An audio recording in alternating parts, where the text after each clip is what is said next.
जब एक औरत की एज 30 इयर्स प्लस हो जाए ना तो उसके लिए ख़ुद का ख्याल रखना बहुत ज़्यादा ज़रूरी हो जाता है, क्योंकि इस एज में आपकी बॉडी और आपका जो माइंड है ना उसमें बहुत सारे चेंजेस आ रहे होते हैं। अपनी सेहत का, अपनी खूबसूरती का, अपनी खुशी का ख्याल रखना बहुत ज़्यादा इम्पॉर्टेंट हो जाता है, क्योंकि अक्सर होम मेकर्स ख़वातीन सारा दिन से रात हो जाती है, काम ख़त्म होने का नाम नहीं ले रहे होते और वो अपनी खुशी को कहीं पीछे छोड़ चुकी होती हैं और सबको खुश करने में लगी रहती हैं। लेकिन सबको खुश करने के साथ साथ ये बहुत ज़्यादा ज़रूरी है कि अपनी हैप्पीनेस, अपनी खुशी को भी जहन में रखें और उसके लिए भी कुछ एफर्ट करें। तो आज के व्लॉग में मैं आपके साथ कुछ ऐसे पॉइंट्स शेयर करूँगी जो कि डेली बेसिस पे अगर आप अप्लाई करते हैं तो आप खुश रहना जो है वो स्टार्ट कर देंगे। आप अपनी हेल्थ के ऊपर काम करना स्टार्ट कर देंगे। कुछ अगर छोटे मोटे हेल्थ रिलेटेड इश्यूज़ होते हैं तो उनको अहमियत देंगे और उनको हल करने की तरफ जो है अपना माइंड ज़रूर लगाएंगे। तो ये सारी टिप्स मैं आपको आज की वीडियो में बताऊंगी और याद रहे कि ये पार्ट 2 है। पार्ट 1 पे आप सब लोगों ने मुझे इतना प्यार दिखाया, जो मैंने आप लोगों के साथ चीज़ें शेयर की हैं, तो पार्ट 1 भी ज़रूर आप देखिएगा। तो आज के व्लॉग में ये सारी बातें मैं बताने वाली हूँ। उससे पहले मैं आपको रिक्वेस्ट करूँगी कि आप सब लोग जो भी मेरा व्लॉग देख रहे हैं वो मुझे इंस्टा पे ज़रूर फॉलो कर लें। होम मेकर वजीहा के नाम से इंस्टा पे मेरा प्रोफाइल है। यहाँ पर नीचे आप देख सकते हैं, स्पेलिंग्स भी लिखे हुए हैं। आप एक तो मुझे वहाँ पर फॉलो कर लें। और आज मैं बहुत ज़बरदस्त वेलवेट का एक ड्रेस डिज़ाइन शेयर करने वाली हूँ, क्योंकि अब विंटर्स आ रहे हैं, शादियाँ आ रही हैं, फंक्शंस आ रहे हैं, इवेंट्स आ रहे हैं। तो ड्रेस डिज़ाइनिंग का चैनल है लाइफ विद वजीहा, आप जल्दी से इसको सब्सक्राइब कर लें, क्योंकि इस व्लॉग के बाद वहाँ पर भी वीडियो आएगी। तो लेट्स गेट स्टार्टेड। अस्सलाम वालेकुम and welcome back to home maker Wajiha. अगर आपने अभी तक मेरा चैनल सब्सक्राइब नहीं किया हुआ ना, तो ज़रा जल्दी से कर दें और बेल आइकन पे क्लिक कीजिएगा, ताकि आपको मेरे वीडियोस के लेटेस्ट नोटिफिकेशन आ जाया करें। अराउंड द वर्ल्ड मेरे व्यूअर्स जैसे मेरा व्लॉग देखते हैं ना, जल्दी से सब्सक्राइब कर देते हैं और बेल पे क्लिक कर देते हैं और लाइक ज़रूर कीजिएगा, क्योंकि मुझे बहुत ज़्यादा मोटिवेशन मिलती है जब भी आप लाइक करते हैं। और जो मुझे इंस्टा पे फॉलो करता है वहाँ पर मुझे ज़रूर, मैंने कुछ रील्स अपलोड किए हैं, या तो मुझे आप डीएम करें या फिर आप कमेंट कर सकते हैं वहाँ पर भी। तो सबसे पहले मैं आपको सीन्स बता देती हूँ। पालक और दही मैं अभी लेकर आई थी। मैंने आज कड़ी बनाई है, पकौड़े फ्राई हो रहे हैं, माश की दाल साथ बनाई है और खाना शाना बन रहा है। साथ साथ आगे व्लॉग में जाकर स्पैगेटीज़ बनाऊंगी। और उसके बाद मैंने आज मैं ऐसे करती हूँ कि रोज़ के रोज़ ना एक एक सेक्शन साफ़ कर लेती हूँ, क्योंकि अब बच्चों को छुट्टियाँ हैं। तो मेरी कोशिश है कि मैं जितने कॉर्नर्स मज़ीद साफ़ कर सकती हूँ और ऑर्गेनाइज़ कर सकती हूँ वो मैं करूँ। तो साथ कुछ एक ड्रॉर जो है उसमें एक ऑर्गेनाइज़र बनाकर हम वो भी सेट करेंगे। कुकिंग भी चलती रहेगी, बातें भी चलती रहेंगी और बातों बातों में हमारे सारे काम भी होते रहेंगे।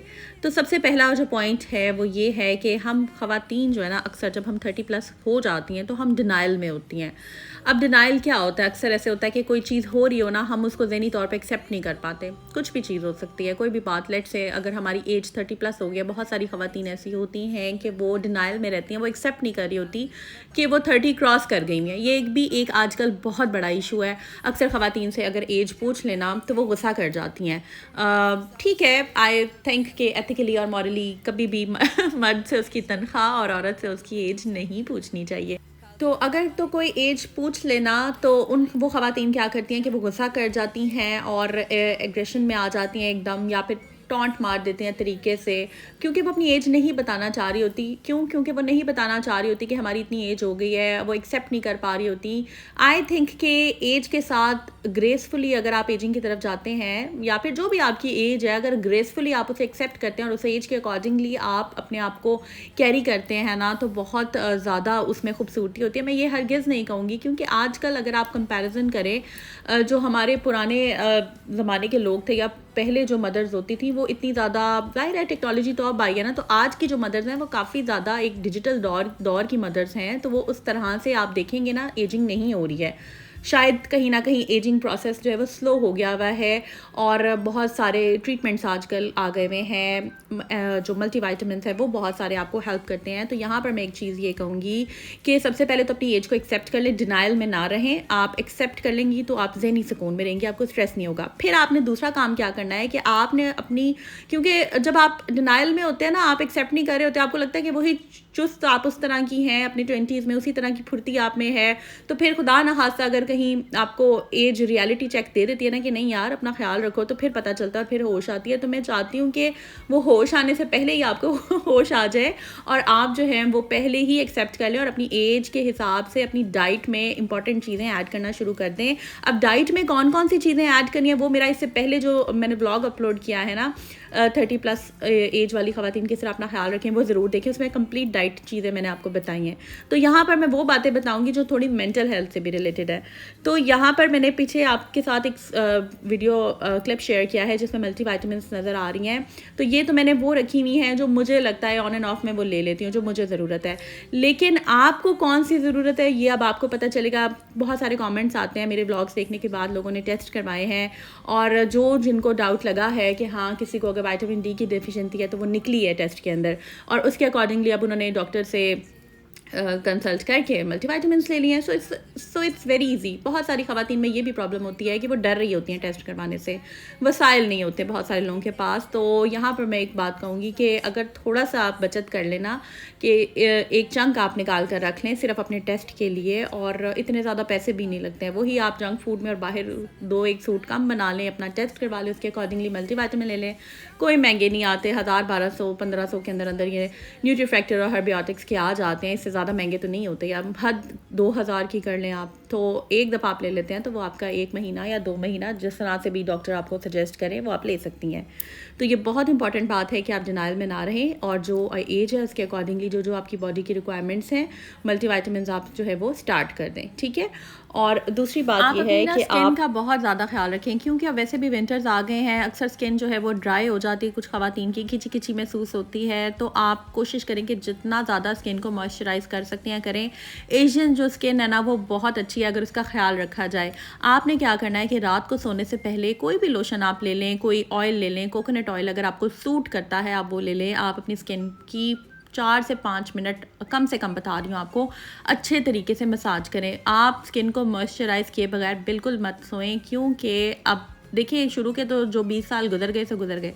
जिन्होंने अपना ख्याल रखा उन्होंने तो बहुत ही अच्छा किया, लेकिन जिन्होंने अपना ख्याल नहीं किया उन सबको पता है कि मैंने अपना ख्याल नहीं किया, तो वो अब से करना स्टार्ट कर दें। और कोई भी रात आप स्किन को मॉइस्चराइज़ किए बगैर मत सोएं।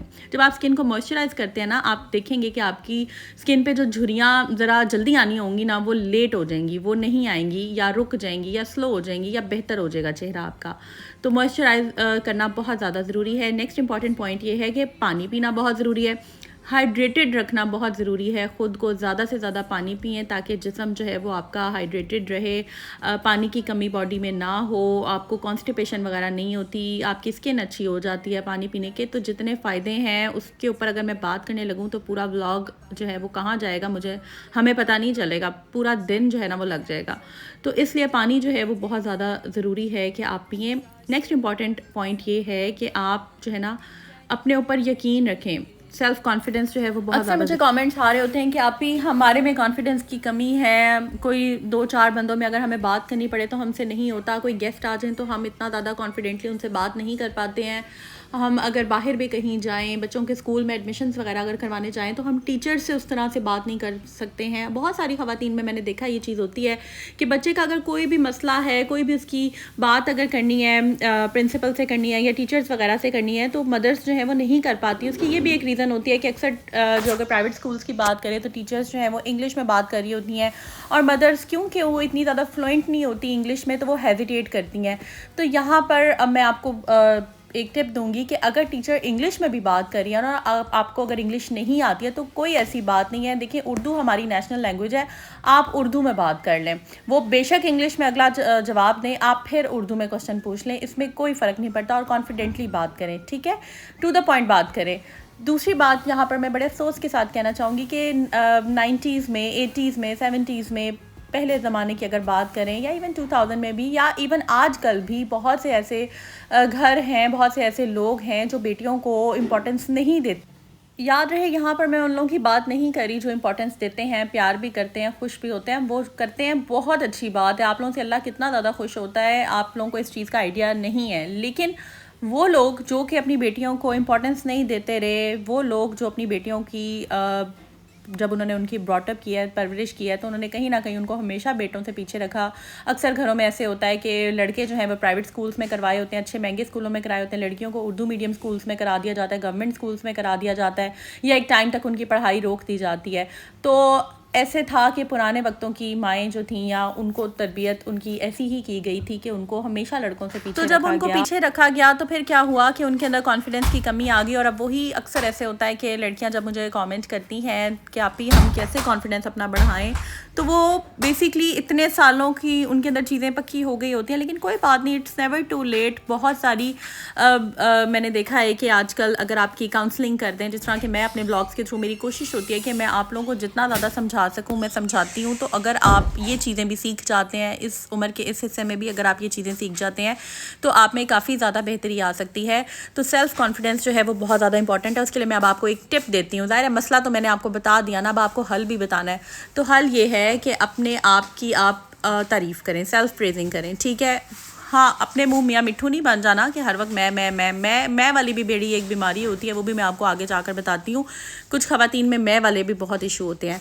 लेकिन आपने यहाँ पे पॉजिटिव वे में ना हर रोज़ मिरर के सामने खड़े होकर, आईने के सामने खड़े होकर अपनी कोई भी एक खूबी बतानी है। देखिए, आप में कोई ना कोई एक खूबी तो होगी ना, तो आपने अपनी खूबी बतानी है। जैसे आप अगर कुकिंग बहुत अच्छी करती हैं, आप अगर बहुत हार्ड वर्किंग हैं, तो आपने अपने बारे में बताना है कि मेरा नाम ये है। जैसे कि मैं अगर अपनी बात करूं तो मेरा नाम वजीहा है और मैं बहुत कॉन्फिडेंट हूं।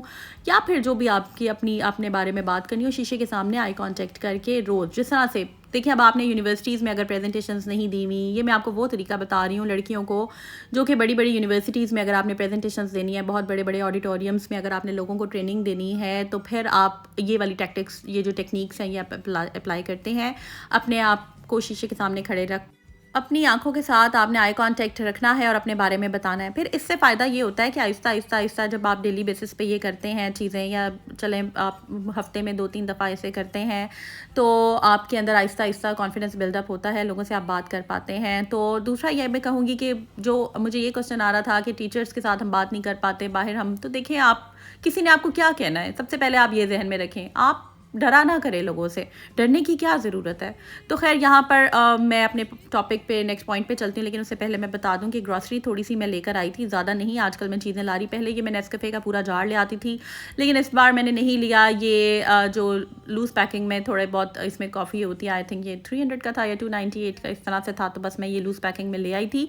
और जार जो है बड़ा, ये काफ़ी महीने 2-3 महीने चल जाता है। लेकिन ये लूज़ पैकिंग में थोड़ी सी है, ये भी 1 महीना मेरा ख्याल है निकल जाएगा। तो ये जब मंथ एंड होता है ना, लास्ट के डेज़ होते हैं, उसमें कोशिश करती हूँ कि मैं बजट अपना थोड़ा बहुत हाथ रोक कर चलूँ। और आई थिंक कि रोक कर ही चलना चाहिए। जितनी जिस चीज़ की ज़रूरत है वो लेकर आएँ। जैसे कि एग्स सर्दियों में इस्तेमाल होते हैं, तो वो मैं ले आई हूँ, ठीक है। अच्छा, मैं बता रही थी कि ये मैंने पिंक वाले बड़े वाले बॉक्स में इसलिए डाले हैं क्योंकि विंटर्स में ना ये ख़राब नहीं होते अंडे। ये जो पर्पल वाली छोटी एग्स की ट्रे है, ये फ्रिज में मैं रख लेती हूँ, ये आ जाती है इजीली। लेकिन ये जो बड़ी वाली ट्रे है ना, ये बहुत जगह घेरती है। तो खैर इसको मैंने फिर बाहर रख दिया साइड पे, और इजीली यूज़ भी कर सकते हैं आप साथ साथ, और ख़राब नहीं होते सर्दियों में। और वो वाली जो पर्पल वाली है वो मैं रख दूँगी, वो मैं बाद में भी यूज़ कर सकती हूँ, ठीक है। तो इस तरह से चीज़ों को, ये तब मैंने ख़रीदी थी जब मैं ब्लॉगिंग नहीं करती थी। तो मैं जो जैसे करती थी, मैं वही चीज़ें बस आप लोगों के साथ शेयर करती हूँ। एक्स्ट्रा मैं कुछ भी ऐसा नहीं होता कि मैं स्पेशली व्लॉग्स के लिए बाय करूँ, या जो भी मेरा सिंपल लाइफस्टाइल है, जैसा भी है, जिस तरह का भी है, वो मैं आप लोगों के साथ शेयर करती हूँ। आई थिंक यही कॉन्फिडेंस है कि जो आप हैं, जिस तरह आप हैं, वही आप शेयर करें, ठीक है।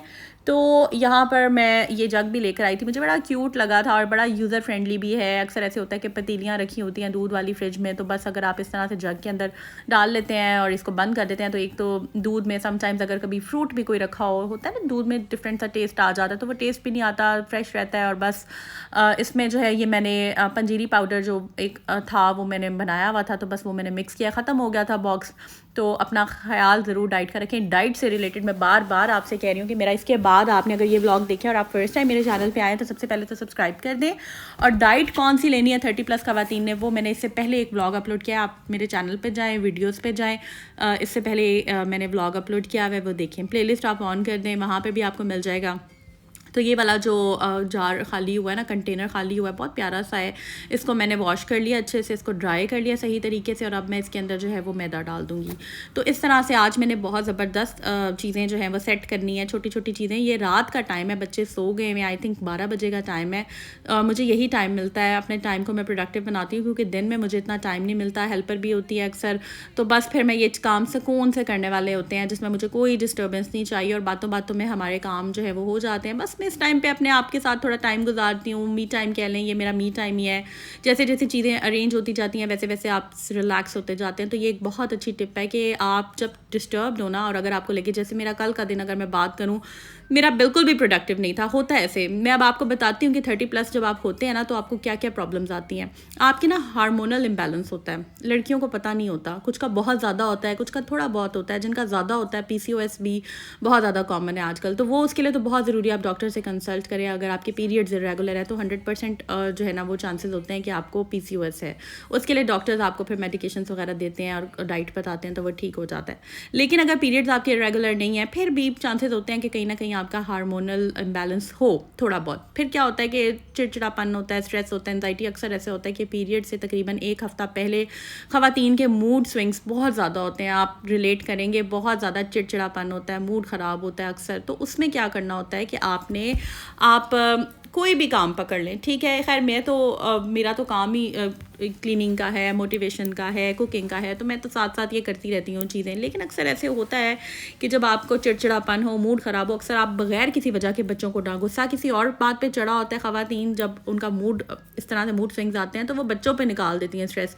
और कभी कभी ऐसे होता है कि लेने के देने भी पड़ जाते हैं, मूड चिड़चिड़ापन होता है, और ऐसे ही बस उन्होंने गुस्से में अगर हस्बैंड को कुछ कह दिया है, और हस्बैंड का अगर अनलकीली उस टाइम पे मूड ख़राब है, तो बस वो आपके ऊपर फिर वो कहते हैं ना कि बैकफायर हो जाता है। तो इस तरह से है कि आप कोशिश क्या करें कि मूड को अच्छा रखें। अब मैं आपको बात बताती हूँ, अक्सर ऐसे होता है कि किसी की भी वजह से या किसी भी रीज़न की वजह से, मैं अब कोई ख़ास उसमें डिटेल में नहीं जाती, किसी भी वजह से आपका मूड अगर ख़राब है, आपका दिन अच्छा नहीं गुजरा और कोई भी काम आपने नहीं सही किया, तो कोशिश करें कि जो उस दिन का आखिरी घंटा है ना, उसमें कोई ऐसा काम कर लें जो कि आपकी पूरे दिन की जो आपने प्रोडक्टिविटी नहीं की ना, वो उसको कवर कर जाए। जैसे कि कल का दिन जो था मेरा, मैंने कुछ भी नहीं किया, ना मैंने कोई एक्सरसाइज की, ना मैंने कोई अच्छी हेल्दी ईटिंग की, ना मैंने अपना ख्याल रखा, ना मैंने अपनी मेंटल हेल्थ का ख्याल रखा, ना मैंने मतलब बिलीव करें कि मेरे बहुत महीनों बाद कोई एक आधा ऐसा दिन होता है जो इतना नॉन प्रोडक्टिव हो। देखिए मैं आपसे रियल लाइफ ब्लॉगर हूँ, दिल की बात करती हूँ, तो नॉर्मली ऐसा होता नहीं है।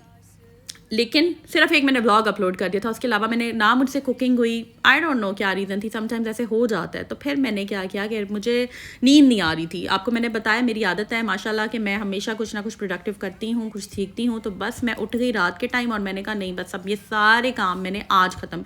वैसे तो ये मैंने करने थे, मेरे पाइल अप हुए हुए थे, लेकिन मैंने सोचा कि ये मैंने आज करने हैं। तो बस मैंने छोटी छोटी चीज़ें जो है वो करना शुरू कर दी। इसी तरह मैं आपको ये कहूँगी कि जब आपका मूड ख़राब है, आप कोई भी ऐसी चीज़ करना शुरू कर दें जिस कोने को आपकी ज़रूरत है, और आपने सोचा हुआ है कि यार ये कॉर्नर मैंने सेट करना है, तो बस वो करना स्टार्ट कर दें। उसके बाद आप क्या करें, नेक्स्ट जो हमारी इंपॉर्टेंट टिप है, आपने ख़ुद की तारीफ़ भी कर ली, आपने कॉन्फिडेंस के लिए शीशे के सामने खड़े होके आपने अपना ख्याल भी रखा, आपने पानी भी पी लिया, आपने मल्टीविटामिन्स भी लिए, आपने अपना हार्मोनल देखना है कि अगर आपको पीरियड्स रेगुलर नहीं है, आपने वो भी चेक करा लिया। ये मैं साथ साथ आपको सम अप कर रही हूँ ताकि आपके माइंड में ये चीज़ें हों कि ये चीज़ों का मैंने ख्याल रखना है। नेक्स्ट इंपॉर्टेंट पॉइंट ये है कि आपने क्या करना है कि आपने एक्सरसाइज अगर कर सकते हैं तो ठीक है, अदरवाइज़ आपने वॉक ज़रूर करनी है। वॉक लाजमी करें आप, वॉक बहुत ज़्यादा ज़रूरी है। बॉडी मोबिलिटी बहुत ज़रूरी है, स्ट्रेचिंग बहुत ज़रूरी है। अगर योगा आती है तो कर लें। बहुत सारी ख़वातीन, मुझे पता है 80% ख़वातीन नहीं कर सकती हैं ये योगा और स्ट्रेचिंग वगैरह, जो लाइक मेरी इस टाइम ऑडियंस है। अगर तो जो करती हैं बहुत अच्छी बात है, अदरवाइज़ आप ना सिंपल वॉक कर लिया करें, 30 मिनट्स की तेज़ सिंपल वॉक। वो 30 मिनट्स आपकी अपनी ज़ात के होने चाहिए, जिसमें आपने बस अपने आप के साथ टाइम स्पेंड करना है। सीन्स बता देती हूँ, ये मेरे पास ना एक बहुत ज़बरदस्त सी शीट थी, प्यारी सी डिसेंट सी, तो और ये बॉक्स सा था, ऑर्गेनाइज़र कह लें, किसी चीज़ का डब्बा था, ये मैंने रखा हुआ था। मैंने सोचा था इसमें मैं कुछ सेट करके ना दराज में रखूँगी। अक्सर जब आप इनको सिंगल वैसे दराज में खड़ा करते हैं ना, ये जो फलक के जितने भी स्पाइसेस हैं, तो ये इधर उधर गिर जाते हैं। जब मैं आप दराज खोलती हूँ झटके से तो एकदम गिर जाते हैं। होता है समटाइम्स जब आप जल्दी में होते हैं, आप एकदम ड्रॉर ओपन करते हैं। मैंने किचन में ना ड्रॉर्स वाला एक वो रखा हुआ है, टेबल था, उसको मैंने सेट करके रख दिया है। तो बस जब इस तरह से ऑर्गेनाइज़र में चीज़ें पड़ी होती हैं ना, तो बस एक दूसरे की उनको सपोर्ट होती है, तो वो गिरती ही नहीं है। और इसमें मैं भी और भी चीज़ें रखूँगी तो ये एक स्टेबल रहेगी। मुझे पता होगा कि ये चीज़ यहाँ पर रखी है, इससे मेरा बहुत ज़्यादा टाइम बच जाएगा। बेकिंग की चीज़ें मैं लेफ़्ट पे रख रही हूँ, बाकी ऑर्गेनो और ये जो हर्ब्स वगैरह हैं और जो स्पाइसेस हैं वो मैं राइट पे रख रही हूँ। और जो मेरी ज़रूरत की चीज़ें हैं, ये वो चीज़ें हैं जो मैं मतलब कि डेली यूज़ नहीं करती हूँ, एक दो दिन बाद कभी मुझे ज़रूरत पड़ जाती है। जो डेली यूज़ करने वाली चीज़ें वो मैंने सामने रखी हैं। आपको पीछे एक रॉट आयरन का स्टैंड नज़र आ रहा होगा, उसमें ब्लैक पेपर है और ये जो सारी सॉस वगैरह पड़ी हुई हैं, ये सब चीज़ें ना मैं अपनी आसानी के लिए करती हूँ। तो ये ही हमारी नेक्स्ट टिप है कि आपने अपनी किचन की या फिर आपने अपनी जगह की इस तरह से सेटिंग करनी है जो आपके लिए यूज़र फ्रेंडली हो। आपने ये नहीं देखना कि मतलब मैं अगर अपनी बात करूँ, मैं ये नहीं देखती कि ऑडियंस को मैंने ये दिखाना है, ये दिखाना है। मैं वो चीज़ें रखती हूँ भाई जो मुझे सुकून देती हैं, जो मुझे ईज़िली मिल जाती हैं। ये सोया सॉस वगैरह ये सारी चीज़ें अक्सर ऐसे होता है कि बिल्कुल स्लैब जो आपकी है, जो काउंटर है, वो बिल्कुल साफ़ होता है, कुछ भी नहीं रखा होता, सब कुछ कैबिनेट्स में रखा होता है। ऐसे भी करना चाहिए, हर एक की अपनी तरीक़ेकार होता है, लेकिन मैं अपने लिए लाइफ आसान रखती हूँ। मुझे पता है मेरी ऑडियंस मुझे इसी तरह ही पसंद करती है। तो बस जो आप हैं जेन्युइन हैं, जितना ज़्यादा ओरिजिनल रहने में मज़ा है, मैं हमेशा कहती हूँ वो किसी चीज़ में नहीं है। नेक्स्ट इंपॉर्टेंट पॉइंट है जो एक मसला है, कह लें कि एक बीमारी भी होती है कि मैं बहुत होती है लोगों में, मैं ये कर रही हूँ, मैं नामा, इसको मैं कहती हूँ मैं नामा। बस मैं नामा शुरू हो जाता है ना, बस बंदा ऐसे जो है ना वो पता होता है कि इस बंदे की मैं की आदत है। समटाइम्स तो आपको सुननी पड़ जाती हैं, लेकिन हर दफ़ा नहीं भी सुनी जाती। तो इसलिए अगर आपके अंदर ये हैबिट है ना, ये अक्सर 30+ ख़वातीन में या 40+ जैसे जैसे एज बढ़ती रहती है ना, सेल्फ़ लव होना चाहिए, लेकिन इतना ज़्यादा सेल्फ़ ऑब्सेस्ड भी नहीं होना चाहिए कि हर वक्त मैं ही करते रहो कि मैंने ये कर दिया, मैं ये, मैं वो, मैं पता नहीं क्या। तो अपने मुँह मियाँ मिट्ठू नहीं बनना चाहिए, थोड़ा लोगों से भी वेट करना चाहिए कि लोग आपकी तारीफ़ करें, ठीक है? अपने आप को ऐसा बनाना चाहिए कि लोग आपके बारे में बात करें। आजकल खैर ज़माना नहीं है, लोग मुँह पे कभी तारीफ़ नहीं करते, लोग जो है वो थोड़ी बहुत कंजूसी भी करते हैं तारीफ़ करने में, लेकिन ये है कि आपने जो मैं नामा है ना वो अपना नहीं बोलना। बंदा बहुत ज़्यादा अजीब लगता है मैं अपनी तारीफ़ें हर वक्त करते हुए। बस आपको पता है ना आपके अंदर ये क्वालिटीज़ हैं, ठीक है, आप अपने तक महदूद रखें। मज़ा तब आता है जब लोग आपकी तारीफ़ करें, ठीक है? और अगर कोई नहीं भी करता है तो भी सही है। बस अपना इस तरह पब्लिकली तमाशा बनता है कि हर वक्त मैंने ये कर दिया, मैंने वो कर दिया, मैं ऐसी हूँ, मैं वैसी हूँ, ठीक है? तो ये बहुत इंपॉर्टेंट पॉइंट है। होता ये है कि मेंटली बंदा डिस्टर्ब जो होता है ना थोड़ा-सा, वो इस तरह की बातें करता है। तो अपने आप को ना आपने मेंटली बहुत ज़्यादा कंपोज़ रखना है। आपको लोगों की एप्रिसिएशन की ज़रूरत नहीं है। आप अपने आप को खुद एप्रिशिएट करें। लोगों की एप्रिसिएशन के लिए बैठे रहें ना तो सिर्फ डिसअपॉइंटमेंट ही होती है। हमेशा मैं कहती हूँ कि एक्सपेक्टेशंस मत रखा करें लोगों से, अल्लाह के सिवा। यहाँ पर आप देख लें कि ये इस तरह से ऑर्गेनाइज़र है और ये जी हमारा अंडों वाला सेट हो गया, ठीक है? अब इसको मैं ड्रॉअर में रख दूँगी। ये जो मैं गलती से ना ले आई थी छोटे वाले साइज़ के, लाने तो मैंने बास्केट वाले बैग्स थे, लेकिन गलती से ये छोटे साइज़ के आ गए थे, तो बस मैंने इनको वेस्ट नहीं किया। अब कभी अगर शामी कबाब मैंने रखने होते हैं फ्रीज़ करने के लिए ना, तो इस तरह से मैं थोड़ी देर के लिए, ज़्यादा देर के लिए मैं कभी नहीं कहती रखें, बस जब वो फ्रीज़ हो जाए तो मैं हटा देती हूँ इसको, इस तरह से कट करके रख लेती हूँ। या फिर कोई और काम आ जाता है छोटा मोटा, तो मैंने बस इसको कट कर लिया और इस तरह से मैंने ड्रॉअर में रख दिया ताकि इसके ऊपर ना कुछ भी गिरे, क्योंकि ज़ाहिर है नीचे वुडन शीट है। अब इसके ऊपर मैं ऑर्गेनाइज़र रखूँगी। उसके बाद मैं क्या करती हूँ कि जो जार्स वगैरह खाली हो जाते हैं वो मैं रख लेती हूँ। जैसे कि नट्स के जार से हनी और नट्स के काफ़ी सारे पड़े हुए थे, बजाय इसके कि मैं नए जार ख़रीदूँ और फिर रखूँ, ठीक है, वो भी अच्छे लगते हैं। बहुत सारे लोगों ने एक जैसे रखे होते हैं, हर एक की अपनी अपनी होती है, गुंजाइश होती है अगर जो ख़रीद सकते हैं। अभी मैं बहुत ज़्यादा स्पेंड नहीं कर सकती हूँ, मैंने अपनी चादर देखकर पाँव फैलाने हैं, तो बस मेरे पास जो घर में चीज़ें हैं मैं उन्हीं को ही सेट कर रही हूँ, उन्हीं को ही अरेंज कर रही हूँ। ये देखें, ये मोटी वाली मिर्च मैंने इसमें डाल दी है, ये बड़ी अच्छी लगती है कड़ी में और पुलाव वगैरह जब बनाते हैं ज़रूरत पड़ जाती है। इसके बाद ये काला ज़ीरा था, ये जार था, इसमें मैंने रख दिया है। सौंफ का बना दिया है, मेथी दाने का बना दिया है, कलौंजी का बना दिया है, और इसके अलावा चिया सीड्स का एक मैंने रखा हुआ है और तुख्म लंगे का रखा हुआ है मैंने। फिर मैंने ये देख लें जनाब, ये बीजों का एक रख दिया है, ये किसी और चीज़ का जार था, मतलब शेप एक जैसी है लेकिन मैंने इनको सबको सेट कर दिया है। मतलब जितनी भी मेरे पास चीज़ें थी, चॉकलेट चिप कुकीज़ के लिए मेरे पास जार नहीं मिल रहा था, वो मैं अभी वॉश करके रखूँगी। तो इस तरह से बिलीव करें, ये ऑर्गेनाइज़ करके ना चीज़ें, इतना मेंटल पीस मिलता है ना आपको। तो बस मैंने सोचा कि मैं आप लोगों के साथ आज ये चीज़ें शेयर करूँगी जो कि बहुत ज़्यादा इंपॉर्टेंट है। आई होप ये टिप्स आपको काम आएंगी। जब आप समझेंगे इनको, रियल लाइफ में अप्लाई करेंगे, आपकी लाइफ ईजी हो जाएगी, इतना मुश्किल नहीं होगा। और डाइट रिलेटेड ज़रूर मेरा नेक्स्ट ब्लॉग देखें। मैं अभी लास्ट में उसको आप देखेंगे ना, एक स्क्रीन आएगी, उसके ऊपर ओपन हो जाएगा एक और व्लॉग 30+ ख़वातीन वाला, अपना कैसे ख्याल रखें, तो वो ज़रूर देखिएगा। और इसके अलावा जो है मैं कोशिश करूँगी कि जो मेरा ड्रेस डिज़ाइनिंग वाला ब्लॉग है वो भी थोड़ी देर तक आ जाए। तो बस आपने 1-1.5 घंटे बाद चेक करना है कि मेरा जो लाइफ विद वजीहा पे वेलवेट का खूबसूरत सा व्लॉग आया कि नहीं, ठीक है। बस मैं भी थोड़ी देर तक वो अपलोड कर रही हूँ, तो वो भी ज़रूर आपने देखना। और आप सब लोगों का बहुत शुक्रिया कि आप मेरे दूसरे चैनल पे भी मुझे इतना ज़्यादा सपोर्ट करें, आपको मेरे ड्रेसेस इतने अच्छे लग रहे हैं। I am very thankful to you guys, बहुत शुक्रिया। अब आप लाइक कर दें, सब्सक्राइब कर इस वीडियो को आपने मैक्सिमम शेयर करना है, व्हाट्सएप ग्रुप्स में शेयर कर दें, अपने फेसबुक पे शेयर कर दें, जहाँ जहाँ आप शेयर कर सकते हैं ज़रूर करें। आप लोगों का फीडबैक बहुत इंपॉर्टेंट होता है मेरे लिए, तो आपने कमेंट ज़रूर करने हैं। अल्लाह पाक हम सब लोगों को हिफ्ज़ व अमान में रखे। अल्लाह ताला हम सब पे अपनी ख़ास रहमतें बरकतें रखें। अल्लाह पाक हमें नज़र बद से बचाए, हासदों के हसद से बचाए, हमारे रिज़्क़ में इजाफ़ा करे। आमीन ज़रूर लिखिएगा।